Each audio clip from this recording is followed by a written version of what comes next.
Saudações a todos! Este vídeo vai explicar de forma sucinta a sucessão legítima. A regra dessa sucessão é imposta por lei e nela não existe a interferência de herdeiros. Somente não vai ocorrer essa sucessão se o falecido deixou um testamento elaborado por ele considerado válido e legal. Mas sobre o testamento, isso daí será assunto de outro vídeo. A principal regra da sucessão legítima é imperativa quanto à classe e o grau de parentesco. Vamos conhecer as classes de acordo com a sua ordem de evocação hereditária. A primeira classe é dos descendentes do falecido. Ela abrange os filhos, netos, bisnetos, trinetos e tetranetos. A segunda classe é dos ascendentes do falecido. Ela abrange os pais, avós, bisavós, trisavós, tetravós. A terceira classe é do cônjuge, ou companheira do falecido. A quarta classe é a dos colaterais do falecido. Ela abrange os irmãos, sobrinhos, tios, primos, até o quarto grau.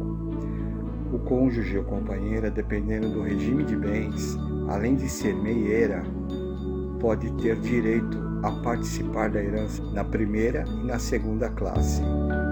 Sobre o grau de parentesco, a contagem do grau só é válida para os que pertencem à quarta classe. Ela não é aplicada nas outras classes. Por exemplo, para que um sobrinho neto tenha direito a receber a herança, temos que saber em que grau este sobrinho neto se encontra em relação ao falecido.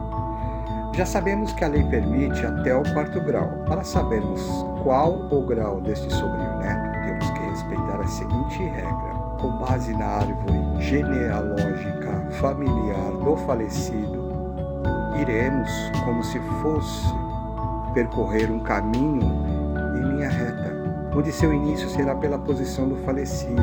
Subimos obrigatoriamente até o ascendente, pai, e depois desceremos até o irmão, segundo grau do falecido.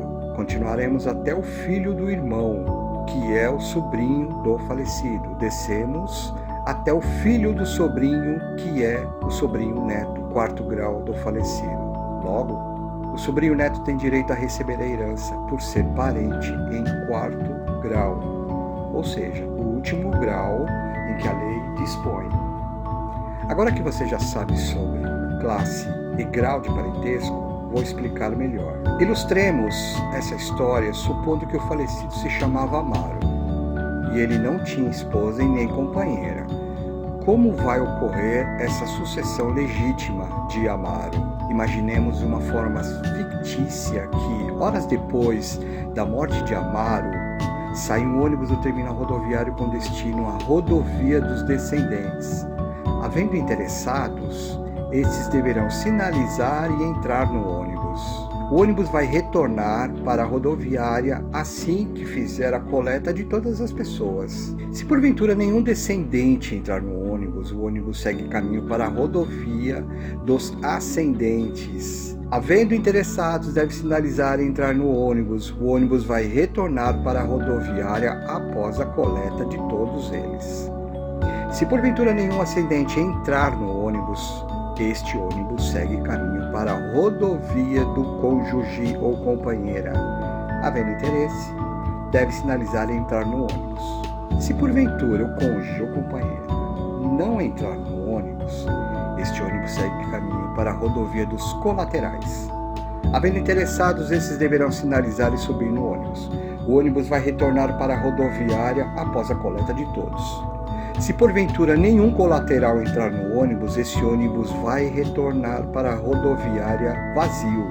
Este ônibus nunca transportará duas classes de passageiros, somente uma. A exceção à regra é quando o cônjuge ou companheira tem direito à herança juntamente com a primeira ou segunda classe. Os principais motivos de uma pessoa de qualquer classe não subir no ônibus quando o mesmo passa em uma das 4 rodovias, estes são: um deles é dela não estar mais viva para receber a herança. A outra é um desinteresse dela e ela renuncia, ou a pessoa não tem conhecimento do falecimento do parente. Retornando vazio o ônibus, sem sucessores legítimos e nem herdeiros testamentários, estes bens de Amaro serão considerados pelo juiz de herança jacente e nomeará um curador que será responsável pela guarda e conservação e administração destes bens. O juiz mandará publicar edital 3 vezes, com intervalos de 30 dias para cada um, no órgão oficial e na imprensa da comarca. Comparecendo algum sucessor e sendo reconhecido como tal, a arrecadação será convertida por decisão do juiz em inventário. Passando um ano da publicação do primeiro edital e não comparecendo nenhum herdeiro pedindo habilitação no processo ou comparecendo algum herdeiro fazendo o pedido, mas por ser julgado improcedente, a herança será declarada vacante.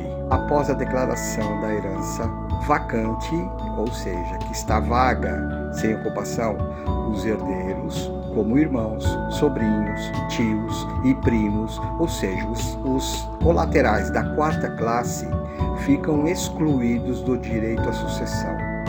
Já os herdeiros de primeira classe e segunda classe, respectivamente descendentes e ascendentes, têm ainda o prazo e cônjuge